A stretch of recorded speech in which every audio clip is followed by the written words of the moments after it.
avec Aurélia Carré. Bienvenue Aurélia. Merci. Sur la scène du Hub Institute. Alors, Pixelis, entreprise pionnière, on le sait, du branding for good.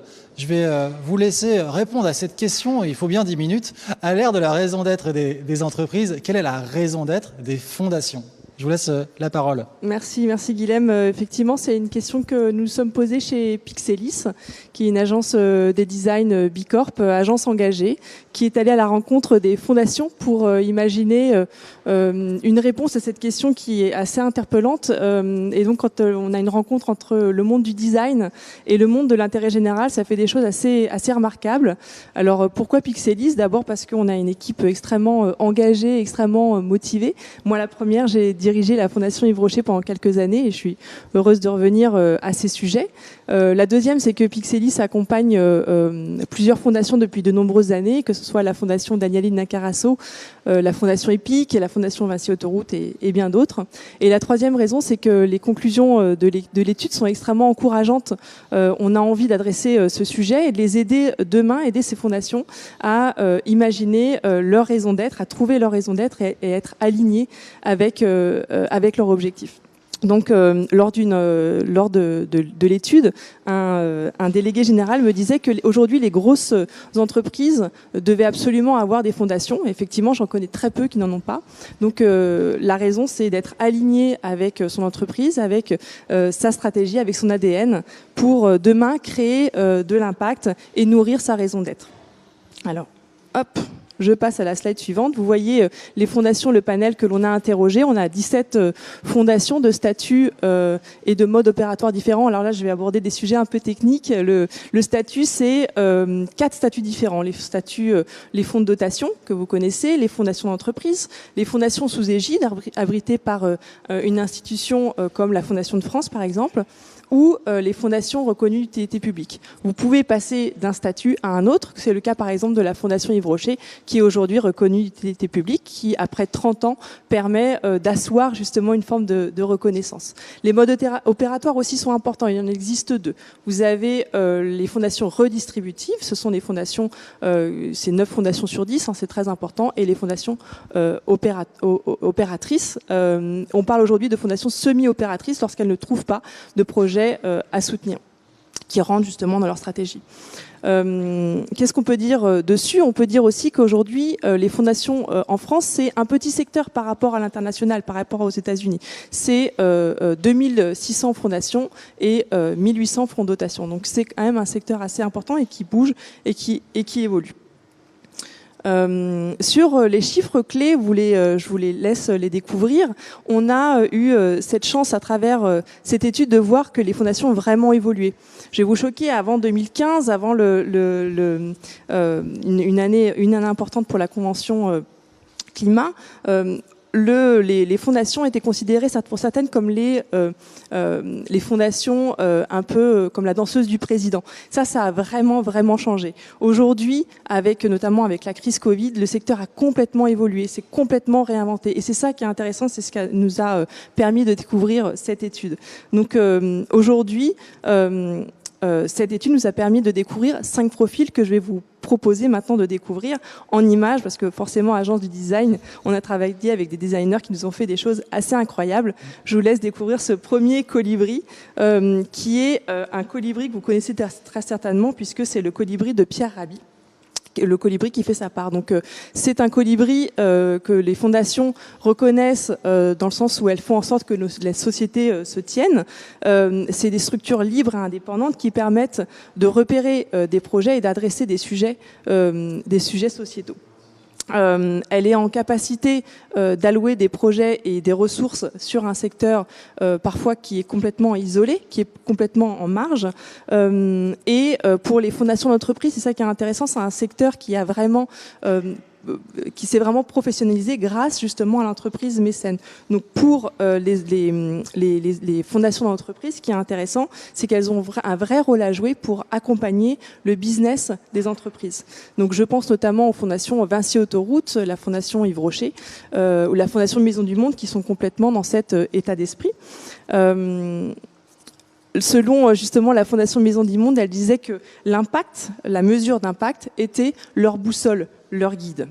Donc voilà pour le joli colibri qui fait sa part. Le deuxième profil, c'est la fourmilière qui se rassemble pour peser plus fort.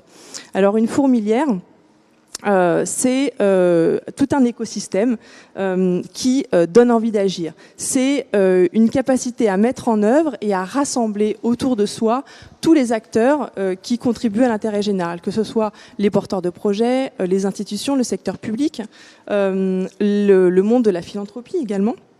Donc cette trajectoire qui a complètement accéléré avec le Covid nous montre qu'aujourd'hui on ne peut plus faire seul. Donc c'est le cas par exemple, donc on a des très belles initiatives. La Fondation Yves Rocher s'est associée à la Maison du Monde pour créer le Fonds pour l'arbre. C'est absolument superbe. On a également la Fondation d'Annalena Carasso qui s'est associée avec le Centre français des fondations et qui ont créé la Coalition Climat que je vous invite à aller rejoindre et à signer sur le site du Centre français des fondations. Donc bref, de belles initiatives pour demain peser plus fort et traduire un impact. Le troisième profil, alors c'est une autre forme d'animal, c'est l'alien qui propose une autre réalité. Donc leur rôle, c'est de prendre des risques, de trouver, d'identifier des signaux faibles, d'aller sur des secteurs où il y a des difficultés à financer parce que le secteur public ne veut pas ou ne peut plus financer justement cette typologie de projet. Donc ils ouvrent la voie à des nouvelles formes de financement et elles jouent souvent un rôle de vigie. Et on pense notamment, on a rencontré la fondation EPIC, on pense à cette fondation qui, par exemple, c'est assez rare dans le monde des fondations, alloue des dons sans les flécher, c'est-à-dire ils ne sont pas affectés à des projets particuliers. Ou la fondation Entreprendre aussi qui opère ses propres programmes lorsqu'elle ne trouve pas les structures pour les soutenir et les financer. Le quatrième profil, c'est le Labrador qui accompagne la personne malvoyante. Alors ça, c'est un ami fidèle qui crée une relation sur le long terme. L'objectif, c'est vraiment de créer une relation de confiance et d'adopter une posture de financeur patient. Et effectivement, les fondations ont cette capacité rare d'agir sur le long terme. Et cette typologie de fondation s'inscrit complètement dans cette démarche. Donc le rôle, c'est vraiment de faire du temps long une force. Et en cela, on trouve que le mécénat de compétences est un outil très très intéressant pour cette typologie de fondation. Par exemple, la fondation Schneider accorde 5000 jours hommes par an à ses collaborateurs pour soutenir des projets d'intérêt général. Donc on s'inscrit complètement dans cette typologie de fondation. Et le dernier, c'est notre fameux lion qui influence les animaux de la jungle. Alors vous allez me dire que certaines fondations sont un peu tout ça, mais celle-ci est un peu particulière parce que elle le fait savoir au plus grand nombre, c'est-à-dire les pouvoirs publics, les acteurs du mécénat, pour faire bouger les lignes et faire connaître sa capacité d'action.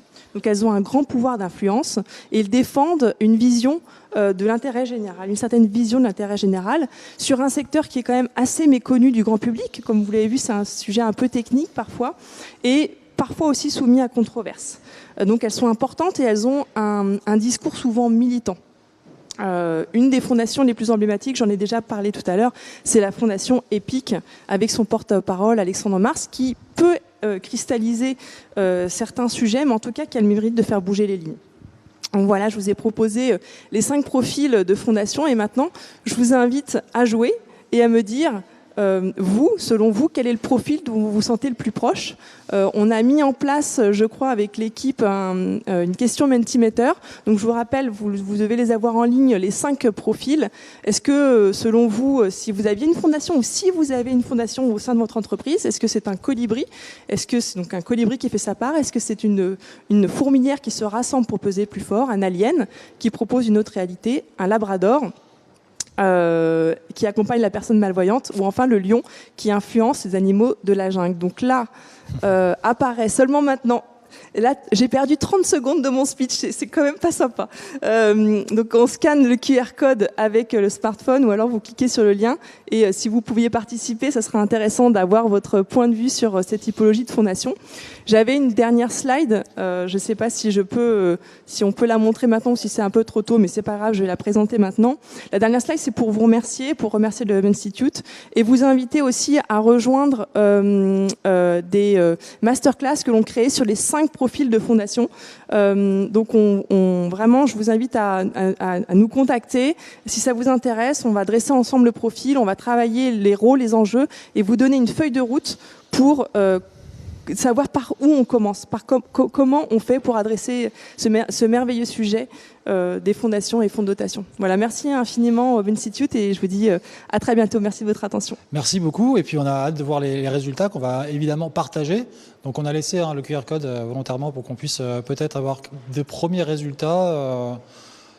On va regarder ça, en tout cas on va les faire remonter à nos participants pour qu'ils puissent... voilà. Là, Lyon, je vous laisse les commenter, c'est vous la pro, mais alors ça bouge, ça bouge. On a un équilibre entre le colibri et l'alien. Intéressant parce que l'alien, finalement, il y en a très très peu au sein des fondations. Et alors, si vous vous positionnez en tant qu'alien, c'est super intéressant parce qu'on est vraiment sur de l'innovation, on est sur de l'expérimentation. C'est de la curation, on fait bouger les lignes. Ouais, c'est chercher les tendances aussi, c'est ça? Exactement, c'est aussi des nicheurs de tendances, tout à fait. D'accord. La fourmilière fait moins... Je suis un peu déçu pour le Labrador, mais bon, je vais trop d'affect. Le Labrador, il est presque à 20% quand même. Ouais. Et le lion qui influence à 10%. Super, merci beaucoup. On vous laisse continuer à voter, puis on vous partagera évidemment, Aurélia, tous ces résultats et on les fera savoir Génial. Avec grand plaisir. À la communauté du Hub Institute. Merci, à très bientôt. Merci.